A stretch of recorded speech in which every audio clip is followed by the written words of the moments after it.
Okay, let's go to the right to vote quickly. This one's an interesting one. Did you know that women actually had the right to vote in the colonies before the American Revolution, or the American Revolutionary War? They could vote for local offices in most of the colonies. And again, there's this narrative that the suffragette movement, and yes, the suffragette movement worked towards women getting the vote.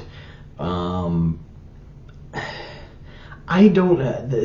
There's a lot of people today who claim that the suffragette movement was a superiority. Like the first wave feminism was a female superiority group, like it is today. I think that's a leap. I think that those women that were a part of the suffragette movement wanted the vote for all women. I don't know if they were a superiority movement or not. It was the government that chose to give women the right to vote without having them be drafted, something that might be changing soon in the US, by the way.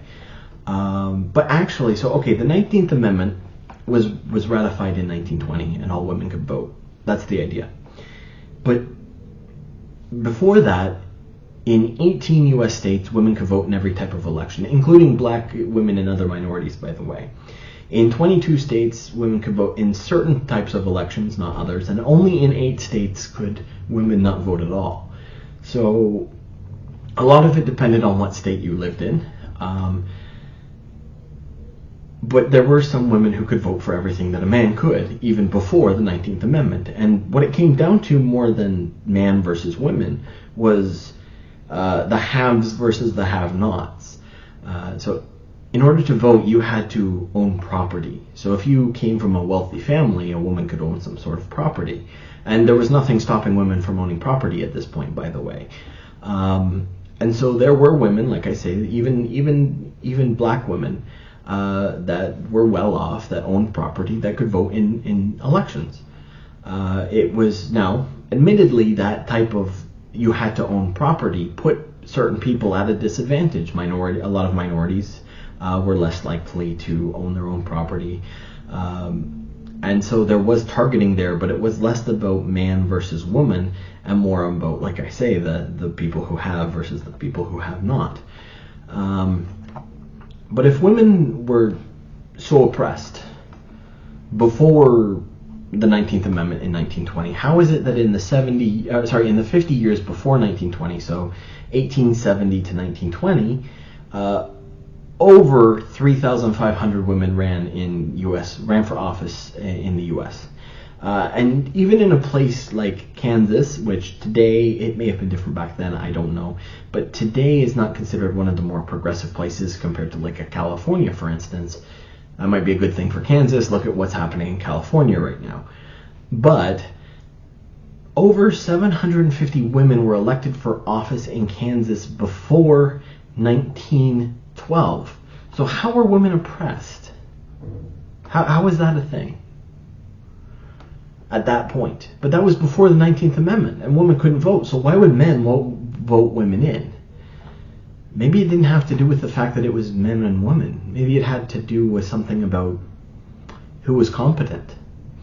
Men, by the way, are very attracted to competent people. It doesn't matter if you're a man or a woman. If you're competent, that is respected. And respected in women as well, for women as well, but men really are drawn to competency.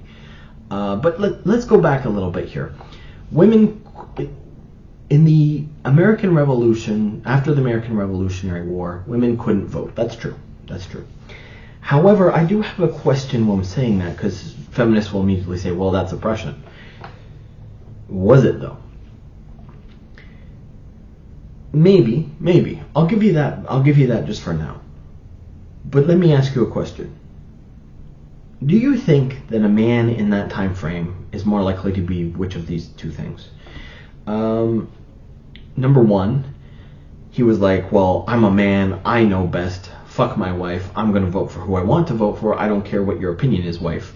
It's a possibility. Or were most average men would they take into account what their wife felt like for the elections, and would their vote be more of like what I would consider like a household vote, where they're doing the best for their family by voting for this person who they think will give them the most benefit if they get elected.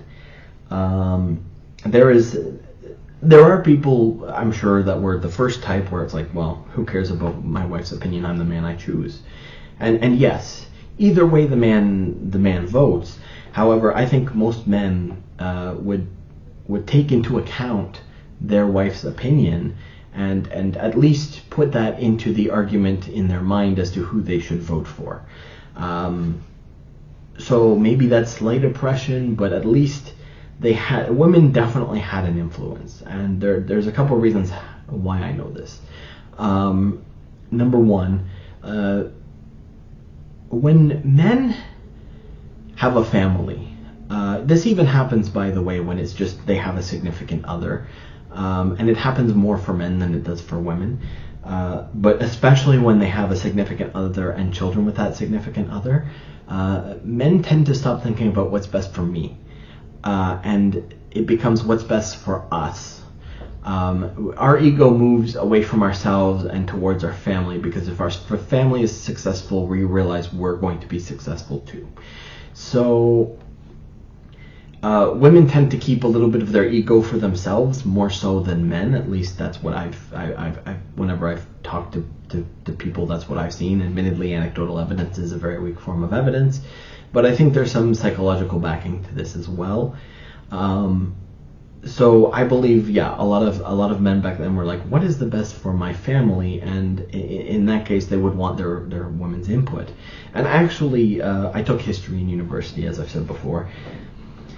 There are examples of letters that I have actually read, and I did part of an essay about this, where, like, for instance, the husband is contacting the wife and saying, hey, it's about to be election time. I'm summarizing, they didn't speak like this, but hey, it's about to be election time, who should we vote for?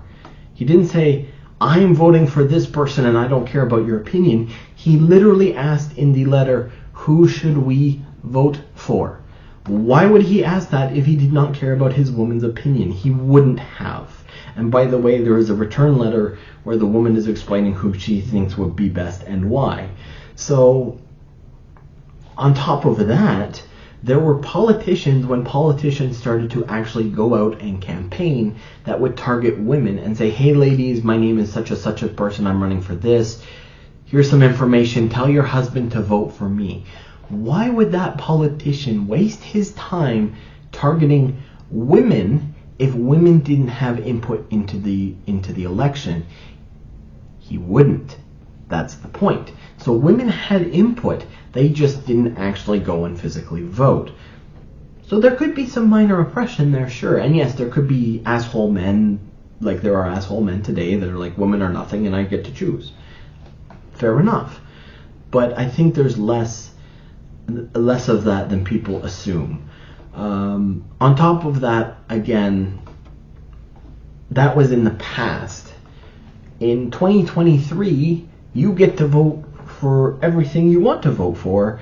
You can choose to vote, you can choose not to vote, that's up to you. How are you oppressed today because of the right to vote?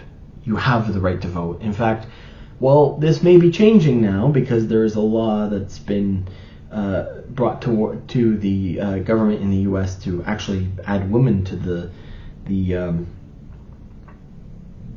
women would have to. So in the U.S., I forget what it's called, but in the U.S. when men are 18, they have to like sign up for selective service. That's what it is. Thank you, brain, for finally clicking in. There's a new law that says women will have to do that too. Hey, ladies, you want it to be equal to men? You got it. You're welcome.